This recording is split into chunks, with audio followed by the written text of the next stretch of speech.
चलिए जय हिंद दोस्तों, वेलकम वंस अगेन। और हम लोग बात कर रहे थे time limits for completion of assessment. इसमें मैंने सेक्शन 153 में 1, 2, 3 कुछ इस तरह के सब सेक्शंस के बारे में डिस्कशन करा था। कुछ इंपॉर्टेंट सेक्शंस जो थोड़ा सा लेंदी लगते हैं, लेकिन एक्चुअल में उतना डिटेल में मतलब अगर उसको समझा जाए तो कोई ज़्यादा दिक्कत नहीं आती। इसी टॉपिक को कंटिन्यू करेंगे अभी और सेक्शन 153(5) से रिलेटेड कुछ डिस्कशन करते हैं। देखिए, अब सेक्शन 153(5) में बहुत सारी बातें लिखी हुई हैं। इफेक्ट से रिलेटेड कुछ बात लिखी हुई है, फिर उसके बाद कुछ केस दे रखा है कि इस ऑर्डर के अंदर की कुछ बात लिखी हुई है। इसके अलावा कुछ एनी अदर केस की कुछ इस तरह से बातें लिखी हुई हैं। कुछ यहाँ पे 3 मंथ का टाइम है और यहाँ पे 150 क्या है, क्यों है, अभी सब समझते हैं। तो सेक्शन 153 को समझने के लिए एक थोड़ा सा एग्जाम्पल लेते हैं ताकि आपको चीज़ थोड़ी सी ज़्यादा समझ में आएगी। देखिए क्या है सेक्शन 153(5) में। इसको कहते हैं अपील इफेक्ट। अपील इफेक्ट से रिलेटेड बात है इसमें। अपील इफेक्ट से रिलेटेड बात है इसमें। कंप्लीशन की बात कर रहा है सेक्शन 153(5). अपील इफेक्ट से रिलेटेड इसमें बात है। मान लीजिए किसी असेसी ने अपनी रिटर्न ऑफ इनकम फाइल करी 10 लाख रुपए की। उसने 10 लाख की इनकम दिखाई। असेसिंग ऑफिसर ने 143 में इसका असेसमेंट करा और 143(3) में ऑर्डर पास करा, जिसमें उसने असेसिंग ऑफिसर ने 50 लाख रुपए का एडिशन कर दिया और असेसी को बताया कि भैया आपकी इनकम जो आपने 10 लाख रुपए रिटर्न में दिखाई है, एक्चुअल में 10 लाख नहीं है, ये तो आपकी इनकम 60 लाख है, आपने 50 लाख रुपए दिखाई नहीं थी, इसलिए मैंने इसको ऐड करके टोटल असेसमेंट कराया। टोटल आपका असेसमेंट ऑर्डर 143(3) में पास करा है। 60 लाख आपका जो है टोटल इनकम है। अब आपको पता होगा, जब मैंने बहुत पहले कुछ लेक्चर्स पहले कुछ वीडियोस पहले डिस्कशन करा था पावर ऑफ अथॉरिटी से रिलेटेड। पावर ऑफ अथॉरिटी मतलब सीआईटी अपील है, आईटीएटी है, रिवीजन है कमिश्नर का, या हाई कोर्ट है, सुप्रीम कोर्ट है, इस तरह की बातें सारी अथॉरिटीज हैं। ये पावर, इनके पास क्या पावर है, इससे रिलेटेड मैंने कुछ बात करी थी। मैंने आपको बताया था कि सब इन अथॉरिटी के पास क्या क्या पावर हो सकती हैं। इन अथॉरिटी के पास क्या क्या पावर हो सकती हैं। तो पावर अथॉरिटी से रिलेटेड मैंने बात करी थी कि सब इनके पास क्या क्या काम कर सकते हैं। अब जो असेसिंग ऑफिसर ने 143 में 50 लाख का जो एडिशन करा है, ये अथॉरिटी, अब असेसी क्या करेगा, असेसी के पास ऑप्शन क्या है कि भाई वो सीआईटी अपील में जाएगा, उसके बाद आईटीएटी में जाएगा, इस तरह से वो अपना प्रोसीजर फॉलो करेगा। अब मान लीजिए वो अथॉरिटी के पास गया, सीआईटी अपील के पास गया। अब सीआईटी अपील हो या आईटीआई, इस तरह की जो अथॉरिटी, वो क्या क्या कर सकती है इस ऑर्डर को, या तो इस ऑर्डर को वो कंफर्म कर देंगी कि भाई असेसिंग ऑफिसर ने जो भी 50 लाख रुपए का एडिशन करा है वो एकदम ठीक है, और असेसी तुम्हारी इनकम, टोटल इनकम 60 लाख रुपए ही है। भाई उन्होंने क्या काम करा, उन्होंने असेसिंग ऑफिसर के ऑर्डर को कंफर्म कर दिया। या फिर वो अथॉरिटी असेसिंग ऑफिसर के ऑर्डर को डिलीट कर सकती है। वो ऐसा बोल सकती है कि असेसिंग ऑफिसर तुमने जो 50 लाख रुपए ऐड करे हैं, इस 50 लाख में 20 लाख रुपए डिलीट कर दो। असेसिंग ऑफिसर तुमने जो 50 लाख रुपए ऐड करे हैं, इनमें से 20 लाख डिलीट कर दो, सिर्फ एडिशन 30 लाख का ही होना चाहिए था, और इस असेसी की जो टोटल इनकम जो तुमने 60 लाख दिखाई है वो 40 लाख रुपए होनी चाहिए थी। भाई सीआईटी अपील या आईटी, जिस तरह से भी जहां पर भी असेसी गया है अपनी गुहार लेके, वहां पे उन्होंने ऑर्डर दिया कि साहब इस तरह से आप असेसिंग ऑफिसर जो आपने ऑर्डर पास करा है, हम उसमें 20 लाख का डिडक्शन कर रहे हैं, आपका ऑर्डर थोड़ा गलत था, हमने उसमें चेंजेस करे हैं। अब बात यहां पर यह आती है कि असेसिंग ऑफिसर की क्या रिस्पॉन्सिबिलिटी बनती है। अब सीआईटी अपील ने, मान लीजिए सीआईटी अपील ने 20 लाख का बोला है कि 20 लाख डिलीट कर दीजिए, तो असेसिंग ऑफिसर कह देगा जा मैं नहीं कर रहा, ऐसा होगा क्या? या उसके ऑर्डर को अनदेखा कर देगा? अनदेखा तो नहीं कर सकता। तो क्या करना पड़ेगा, उसको इसके ऑर्डर का अपील का इफेक्ट देना पड़ेगा। अपील इफेक्ट देना पड़ेगा, मतलब कि जो सीआईटी अपील या जो पावर अथॉरिटी है, जो उसके सीनियर पावर है, उन्होंने जो डिलीट करने के लिए बोला है या जो चेंजेस करने के बोला है, उस अपील में जो असेसी किया है, उस अपील का जो डिसीजन है उसके अफेक्ट को अपने ऑर्डर में करेगा और एक ऑर्डर इशू करेगा असेसी पे, जिस पे लिखेगा अपील अफेक्ट, और उसमें ये 20 लाख रुपए का वो एडजस्टमेंट करेगा। ठीक है, जो उसने 60 लाख की इनकम दिखाई है, अपील अफेक्ट देते हुए उस इनकम को 40 लाख रुपए दिखाएगा। अब ऐसा हो सकता है कि आगे ये IT-80 में चला जाए केस, और IT-80 कहे कि भैया इसमें 30 लाख रुपए ऐड होने चाहिए थे, इस असेसी के 30 लाख रुपए ऐड होने चाहिए थे। अब फिर क्या करेगा असेसिंग ऑफिसर? फिर अपील अफेक्ट देगा, फिर अपील अफेक्ट देगा और अपना एक ऑर्डर पास करेगा, उसमें लिखेगा appeal affect by adding 30 lakh, adding 30 lakh add कर दिया जाएगा, अपील अफेक्ट दिया जाएगा। तो जो भी असेसिंग ऑफिसर है, जब उसकी कोई सीनियर अथॉरिटी या जो अथॉरिटी है जिसके पास अपील में हो या IT-80 में हो, इस तरह की जो अथॉरिटी है, उनका जो भी डिसीजन आता है, उनके डिसीजन का उसको अपने असेसमेंट में, अपने ऑर्डर में इफेक्ट देना पड़ता है। तो हमने कहा कि साहब जो पावर ऑफ अथॉरिटी है, या तो उसके ऑर्डर को कंफर्म करेगी या फिर उसके ऑर्डर को डिलीट करके कुछ चेंजेस कराएगी, ऐसा भी होगा, या फिर उसके ऑर्डर को कहेगी भैया ये ऑर्डर ही वॉइड है, ये ऑर्डर ही वॉइड है। ऐसा क्यों कह सकती है अथॉरिटी? ऐसे इसलिए कह सकती है कि मान लीजिए 143(3) में असेसमेंट करा, 143(2) का नोटिस इशू नहीं करा, तो क्या ऐसा असेसमेंट वैलिड है? वॉइड है ऐसा असेसमेंट? बिल्कुल ऐसा वैलिड तो ये वॉइड है ऐसा असेसमेंट। अगर अथॉरिटी ने कह दिया कि भैया असेसिंग ऑफिसर आपका असेसमेंट ही वॉइड है, तो असेसिंग ऑफिसर फिर अपील अफेक्ट देगा, अपील अफेक्ट देगा, उनकी बात को मानना पड़ेगा भाई, उनके ऑर्डर को मानना पड़ेगा, अपील अफेक्ट देगा। और असेसिंग ऑफिसर जो ऑर्डर इशू करेगा असेसी को, वो ये लिखेगा भैया अपील अफेक्ट की वजह से ये मेरा ऑर्डर जो है वॉइड है, अपील अफेक्ट की वजह से, अपील अफेक्ट ऊपर लेटर में लिखा होगा अपील अफेक्ट, और उसमें लिखा होगा भैया अपील अफेक्ट की वजह से मेरा ऑर्डर ये वॉइड है। तो जो पावर ऑफ अथॉरिटी है, या तो वो कंफर्म कर सकती है, या तो वो असेसिंग ऑफिसर के ऑर्डर को डिलीट कर सकती है, कुछ चेंजेस करा सकती है, या फिर उसके ऑर्डर को वॉइड डिक्लेयर कर सकती है। एक लास्ट केस और हो सकता है, बताइए क्या हो सकता है लास्ट केस? एक लास्ट केस क्या होगा कि अथॉरिटी असेसिंग ऑफिसर के ऑर्डर को कैंसिल कर दे और रेफर बैक कर दे फॉर फ्रेश असेसमेंट। अब आपको ध्यान होगा कि जब केस असेसिंग ऑफिसर का असेसमेंट कैंसिल किया जाता है और असेसिंग ऑफिसर को रेफर बैक किया जाता है, तो हमने वहां पे पढ़ा था सेक्शन 153(3). ऐसे कंडीशन में सेक्शन 153(3) के तहत असेसमेंट कंप्लीट करना होता है, ये एक अलग केस हो गया। हम पढ़ रहे हैं सेक्शन 153(5), हम पढ़ रहे हैं सेक्शन 153(5). अब अगर कंफर्म ही कर देगा तो कोई दिक्कत ही नहीं है, अगर अथॉरिटी ने कंफर्म कर दिया कोई दिक्कत ही नहीं है, तो जो नॉर्मल टाइम है उसके हिसाब से वो कर ही लेगा। प्रॉब्लम कब आएगी? प्रॉब्लम आएगी जब अथॉरिटी CIT अपील या रिवीजन या फिर IT-80 असेसिंग ऑफिसर के ऑर्डर को डिलीट करेंगे या फिर उसके ऑर्डर को वॉइड डिक्लेयर कर देंगे। ऐसे केस में आपका सेक्शन 153(5) काम आएगा, क्योंकि इन दो सेक्शन में, इन दो केस में ही अपील अफेक्ट दिया जाएगा। एक तो इस सेक्शन केस में और इस केस में अपील अफेक्ट दिया जाएगा। भाई अगर असेसिंग ऑफिसर ने जो 143 में असेसमेंट करा, अगर उसमें कोई चेंजेस ही नहीं है, तो जब कोई चेंजेस ही नहीं है तो असेसिंग ऑफिसर कमिश्नर के ऑर्डर्स का कोई होना ना होना कोई फायदा नहीं है। भाई उसने जो कंफर्म कर दिया, बात ही खत्म हो गई। भाई असेसिंग ऑफिसर का ऑर्डर ठीक है, उसमें कोई चेंजेस ही नहीं है, तो असेसिंग ऑफिसर को भी कोई टेंशन नहीं है।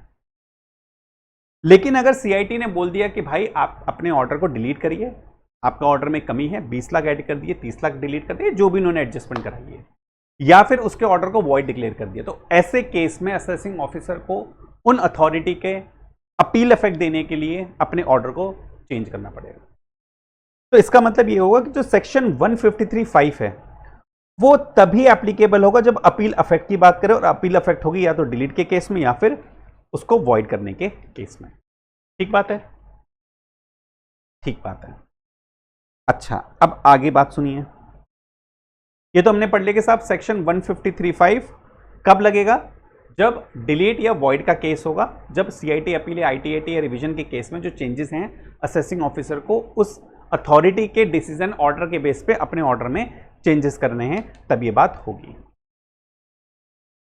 चलिए, अब एक बात यहां पर यह आती है कि साहब अपील असेसिंग, अगर मान लीजिए सीआईटी अपील ने कोई ऑर्डर, कोई जजमेंट असेसी के फेवर में करा है, असेसी के फेवर में करा है, तो क्या असेसी के फेवर में करा है तो असेसी को उस अपील अफेक्ट की जल्दी होगी या नहीं होगी? भाई हमारे वाले एग्जाम्पल में हमने कह दिया कि सीआईटी ने कह दिया कि भैया 20 लाख रुपए ये डिलीट करिए, 20 लाख रुपए डिलीट कर दिए। इसका मतलब ये हुआ कि सीआईटी ने असेसी के फेवर में बात करी और कहा कि 20 लाख रुपए डिलीट कर दो। अब ये अपील अफेक्ट देना किसकी जिम्मेदारी है? असेसिंग ऑफिसर की। ऐसा हो सकता है असेसिंग ऑफिसर अपील अफेक्ट ही ना दे, ऐसा हो सकता है, बिल्कुल ऐसा हो सकता है।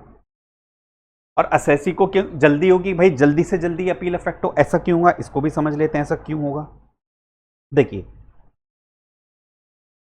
मान लीजिए जो रिटर्न ऑफ इनकम में 10 लाख रुपए हमने दिखाई थी अपनी इनकम, असेसी ने 143(3) में असेसिंग ऑफिसर ने 50 लाख रुपए ऐड कर दिए थे, उसने 60 लाख रुपए की इनकम बना दी थी। ठीक है, अब असेसी ने जो टैक्स दिया होगा वो 60 लाख पे कर दिया होगा। भाई उसने 143(3) का असेसमेंट, बाद में अपील तो चलती रहेगी लेकिन पेमेंट तो करनी पड़ेगी। अब असेसी ने 60 लाख पे टैक्स दे दिया, सीआईटी आईटीए ने बोला कि 30 लाख रुपए या 20 लाख रुपए डिलीट कर दो। इसका मतलब इनकम कितनी होगी? 40 लाख रुपए की। टैक्स किस पे देना है? 40 लाख पे टैक्स देना है। लेकिन असेसी कितने पे दे चुका है? 60 लाख पे दे चुका है। तो क्या असेसी को जल्दी होगी कि असेसिंग ऑफिसर भैया आप जल्दी से अपील अफेक्ट दो ताकि मेरी इनकम कम होगी, और मेरी अगर इनकम कम होगी तो मैंने जो एक्स्ट्रा टैक्स दे रखा है उसका मैं यहां पर रिफंड ले लूंगा, उसका मैं यहां पर रिफंड ले लूंगा। क्या ऐसा होगा? बिल्कुल ऐसा ही होगा। इसका मतलब असेसिंग ऑफिसर को क्या अपील अफेक्ट की जल्दी होगी? बिल्कुल। सॉरी, असेसी को अपील अफेक्ट की जल्दी होगी? बिल्कुल, असेसी को अपील अफेक्ट की जल्दी होगी। अब पहले क्या होता था कि असेसिंग ऑफिसर ना अपील अफेक्ट ही नहीं देते थे और रिफंड रोक कर रखते थे, तो इस वजह से अपील अफेक्ट के लिए भी पीरियड ले आए। पहले क्या होता था कि असेसिंग ऑफिसर अपील अफेक्ट नहीं देते थे, और अपील अफेक्ट नहीं देंगे। अब मान लीजिए अगर असेसिंग ऑफिसर ने ये जो 20 लाख की एडजस्टमेंट करवाई है, उसने कम कराई है इनकम, अगर असेसिंग ऑफिसर ये अपील अफेक्ट नहीं देगा तो इनकम कम नहीं होगी और उसकी टैक्स का जो रिफंड है वो भी नहीं बन रहा होगा, तो वो टैक्स का रिफंड कैसे क्लेम करेगा? अपील अफेक्ट तो देना पड़ेगा। इस वजह से लॉ मेकर ने कहा कि भैया अपील अफेक्ट आपको 3 महीने के अंदर देनी है, और कुछ केसेस में 6 महीने के अंदर अंदर आपको अपील अफेक्ट देना ही पड़ेगा। अगर आप ये नहीं दोगे तो असेसी को उस पर रिफंड पर इंटरेस्ट दिया जाएगा, वो इंटरेस्ट इंक्रीज कर दिया जाएगा। ये एक छोटी सी बात है। अब हम एक काम करते हैं, हम अपना सेक्शन 153(5) पढ़ते हैं, उसमें क्या बात लिखी हुई है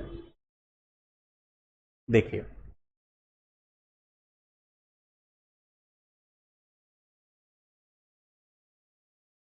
अभी हम पढ़ेंगे नीचे वाला portion, in any other case वाला पोर्शन, जो भी हमने जितनी बात करी है वो ये वाला बात करी है, उसके ऊपर वाला में भी डिस्कशन करेंगे उसका। देखिए, effect to be given by the assessing officer, assessing officer के द्वारा अपील अफेक्ट दिया जाना है या टीपीओ, एज द केस में be, to an order under section 250, 54, 60, 62, 63, 64, CIT appeal, ITAT, Supreme Court या फिर रिवीजन के केस में उनका अपील का अफेक्ट देना है, लेकिन otherwise then by making a fresh assessment और रीअसेसमेंट और फ्रेश ऑर्डर अंडर सेक्शन 92। हम इसकी बात नहीं कर रहे, मैंने क्या बताया था, अगर आपका case set aside fresh order है कि असेसमेंट कैंसिल कर दिया और असेसिंग ऑफिसर को बोला कि भैया दोबारा से बना के लाओ, उसके लिए तो हमने पढ़ा ना सेक्शन 153(3) है, यहां पे लिखिए अदरवाइज देन, कि मतलब सेट असाइड, कैंसिल और refer back to assessing officer वाली बात नहीं कर रहे हैं हम। इसके अलावा अगर कोई किसी और केस में, एज द केस में भी इसके अलावा छोड़ के, इनके अलावा, ये तो फ्रेश असेसमेंट हो गया मेरा 153 में चला गया। इनके अलावा अगर 250, 54, 60, 62, 63, 64 के तहत असेसिंग ऑफिसर को अपील अफेक्ट देना है, अपील अफेक्ट देना है, तो भैया उसके लिए क्या टाइम लिमिट होगी? कहता है 3 मंथ्स, 3 महीने के अंदर देना पड़ेगा, from the end of the month in which order under section 250, 54, 60, 62 is receive by the commissioner. यहां तक पढ़ लेते हैं अभी भैया। अपील अफेक्ट, सीआईटी का ऑर्डर आया, सीआईटी अपील ने ऑर्डर पास करा 250 में, ऑर्डर की कॉपी किसको जाती है? सीआईटी को जाती है, सीआईटी वो ऑर्डर की कॉपी असेसिंग ऑफिसर को भेजता है। तो यहां पर कहता है कि जो अपील अफेक्ट देना है ना, सीआईटी अपील की जब ऑर्डर की कॉपी किसको मिलेगी? सीआईटी को मिलेगी। जिस महीने मिलेगी, जिस महीने सीआईटी को, भाई असेसी का सीआईटी होगा, असेसी के सीआईटी को सीआईटी अपील से ऑर्डर की कॉपी मिलेगी, अपील इफेक्ट वाली, वो असेसिंग ऑफिसर को भेजेगा, असेसिंग ऑफिसर तब जाके अपना ऑर्डर चेंज करेगा। तो प्रोविजन कहता है, लॉ कहता है कि जिस महीने सीआईटी को ऑर्डर की कॉपी रिसीव होगी उस महीने के एंड में आ जाइए और उसके 3 महीने के अंदर अंदर असेसिंग ऑफिसर को अपील इफेक्ट देना पड़ेगा। अगर मान लीजिए 15 जुलाई 2025 को, मान लीजिए 15 जुलाई 2025 को सीआईटी अपील ने ऑर्डर पास करा और 23 जुलाई 2025 को ऑर्डर रिसीव हुआ बाय सीआईटी। मंथ के एंड में आ जाएंगे, 23 जुलाई से एंड में हो जाएगा 31 जुलाई 2025, इसके एंड में आ जाइए।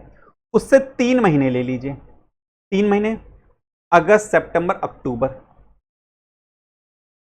31 अक्टूबर 2025 तक, 31 अक्टूबर 2025 तक असेसिंग ऑफिसर को अपील अफेक्ट देना पड़ेगा, असेसिंग ऑफिसर को अपील अफेक्ट देना पड़ेगा। अच्छा, अब हमने जैसे 153 में सारा डिस्कशन कर रखा है। अब अगर रिवीजन का केस हो, रिवीजन तो असेसी का सीआईटी ने रिवीजन कर दिया, तो जिस महीने वो ऑर्डर पास कर रहा है, जिस महीने उसने ऑर्डर पास करा है, सीआईटी ने ऑर्डर पास करा है रिवीजन का, उस महीने के एंड में आ जाइए और उस महीने के एंड के 3 महीने के अंदर अंदर वो अपील अफेक्ट देना पड़ेगा, वो अपील अफेक्ट देना पड़ेगा। मैंने यहां पे बात करी थी कि साहब 3 महीने या कुछ कुछ केस में 6 महीने के अंदर अंदर अपील अफेक्ट देना पड़ता है। मैंने कहा था कि 3 महीने या कुछ केस में 6 महीने का भी टाइम पीरियड असेसिंग ऑफिसर को मिलता है। अब असेसिंग ऑफिसर ने बोला कि साहब देखिए, मैं ना 3 महीने के अंदर ये चेंज नहीं कर पाऊंगा, मेरे पास टाइम नहीं है उतना, कुछ और भी बहुत सारी चीजें हैं, मुझे थोड़ा सा टाइम का एक्सटेंशन चाहिए। तो अगर असेसिंग ऑफिसर राइटिंग में एप्लीकेशन देता है, किसको? सीआईटी को, additional period of 6 month may be allowed, additional period of 6 month may be allowed to the assessing officer या फिर TPO to give effect to order if the PCCIT is satisfied on an application written application from the AOTPO that the order could not be given to within 6 months due to the reason beyond its control, कि भैया 3 महीने में हम ये order pass नहीं कर पाएंगे। क्या हो गया भाई? हाँ, एडिशनल पीरियड ऑफ 6 मंथ मिलेगा, एडिशनल पीरियड 6 महीने का एडिशनल टाइम मिल जाएगा असेसिंग ऑफिसर टीपीओ को, अगर उसने राइटिंग में एप्लीकेशन दिए प्रिंसिपल कमिश्नर को या फिर सीआईटी को, राइटिंग में एप्लीकेशन दिए कि भैया 3 महीने में हमसे ना हो पाएगा, 6 महीने का एडिशनल हमें टाइम दे दीजिए, तो उसकी एप्लीकेशन पे पीसीएस सीआईटी अगर सेटिस्फाइड है कि भाई सही कह रहा है, उसके पास कुछ और चीज़ें हैं या कुछ ऐसे रीज़न है जो उसके कंट्रोल में नहीं है, तो एडिशनल 6 महीने का टाइम ग्रांट कर दिया जाएगा। ठीक बात है। अब ज़रा इसका एक सेकेंड पार्ट था। मान लीजिए मैं इसको रब कर देता हूं,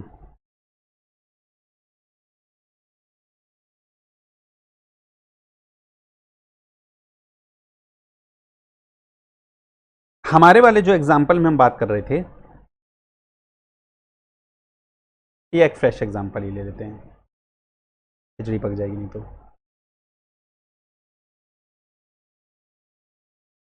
मान लीजिए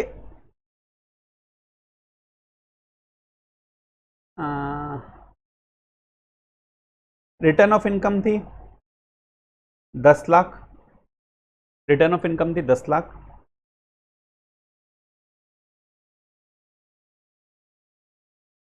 143.3 में 50 लाख का एडिशन कर दिया,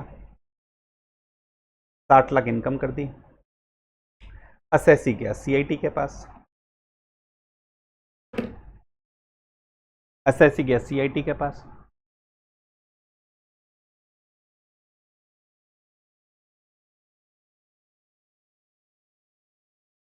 सीआईटी ने कहा कि देखिए हमारे असेसिंग ऑफिसर ने 50 लाख रुपए एडिशन करे हैं, आपकी इनकम 60 लाख रुपए असेस करी है। अब सीआईटी अगर कुछ ऐसा बोलता है कि साहब देखिए मैं आपके इस 50 लाख के एडिशन में 20 लाख रुपए लेस कर सकता हूं, 20 लाख रुपए लेस कर दूंगा, मतलब आपकी जो टोटल इनकम आ जाएगी वो 40 लाख रुपए आ जाएगी। या इसका वाइस वर्सा केस हो सकता है कि उसने असेसिंग ऑफिसर ने कम लेस करा हो, सीआईटी कहता है भी ज़्यादा लेस होना चाहिए, तो कुछ भी केस हो सकता है। सीआईटी अगर कहता है कि भाई देखिए अगर आप मुझे असेसी आपके 20 लाख रुपए लेस किए जा सकते हैं, जो एक पेमेंट है जो असेसिंग ऑफिसर ने उसकी डिडक्शन नहीं दी, आपको डिडक्शन दी जा सकती है अगर आप मुझे सर्टेन डॉक्यूमेंट्स दिखा दें। आप अपने बैंक स्टेटमेंट दिखा दीजिए, आप क्रेडिटर की स्टेटमेंट दिखा दीजिए, पासबुक दिखा दीजिए, चेकबुक दिखा दीजिए, पैन नंबर दे दीजिए, या XYZ सीआईटी अगर कहता है कि आपके सर्टेन डॉक्यूमेंट्स के वेरिफिकेशन के बाद मैं आपकी लायबिलिटी, आपकी इनकम को 20 लाख रुपए से कम कर दूंगा और आपकी तब इनकम 40 लाख रुपए हो जाएगी। लेकिन ये तभी होगा जब आप मुझे सर्टेन सेट्स ऑफ बुक्स या डॉक्यूमेंटेशन की वेरिफिकेशन करा देंगे। इसका मतलब ये हुआ सीआईटी अपील ने असेसी को, या सीआईटी अपील के अलावा और भी कोई अथॉरिटी हो सकती है, उन्होंने एक असेसी को अपॉर्चुनिटी ऑफ बीइंग हार्ड दी कि साहब आप मुझे इन डॉक्यूमेंट्स का वेरिफिकेशन करा दीजिए और आपकी इनकम में से 20 लाख रुपए में मैं लेस कर दूंगा, मुझे वेरीफाई करना है। असेसिंग ऑफिसर ने आपकी बात नहीं मानी, उसने आपको पेमेंट की डिडक्शन नहीं दी, लेकिन अगर ये भी डॉक्यूमेंट्स प्रेजेंट कर देंगे तो हम आपको 20 लाख रुपए आपकी इनकम को लेस कर देंगे। तो प्रोविजन कहता है कि where order under section 250, 54, 60, 62, 63, 64 requires verification of issue by submission of any document by assessee or any person or where the opportunity is being hard to be provided to the assessee, ऐसे case में जो time limit होगी assessment complete करने की वो same होगी जो हमने पढ़ी है सेक्शन 153(3) में। हालांकि 153(3) तब लगता है जब set aside and refer back to assessing officer को केस जाता है, लेकिन क्या इस केस में रेफर बैक हुआ है? नहीं। क्या कैंसिलेशन हुआ है? नहीं। क्या असेसिंग ऑफिसर को वापस रिकंप्यूटेशन रीअसेसमेंट के लिए बोला गया है? नहीं। यहां पर सिर्फ सीआईटी या पावर ऑफ अथॉरिटी ने डॉक्यूमेंट के वेरिफिकेशन की बात करी है। लेकिन ऐसे केस में भी ऑर्डर, अगर अथॉरिटी का ऑर्डर डॉक्यूमेंट के वेरिफिकेशन के बेस पे पास होना है तो वही टाइम लिमिट एप्लीकेबल होगी जो सेक्शन 153(3) में पढ़ी गई है। तो order under section 250, 54, 60, 62, 63 shall be made within a time period in section 153(3). although ये set aside या cancel वाला केस नहीं है, लेकिन फिर भी यहां पर सेक्शन 153(3) ही applicable होगा। This is all about section 153(5). This is all about section 153(5). तो ये था आपका सेक्शन 153(5). मिलते हैं अगले वीडियो में, हम डिस्कशन करेंगे सेक्शन 153(6) का। तब तक के लिए thank you so much for your support.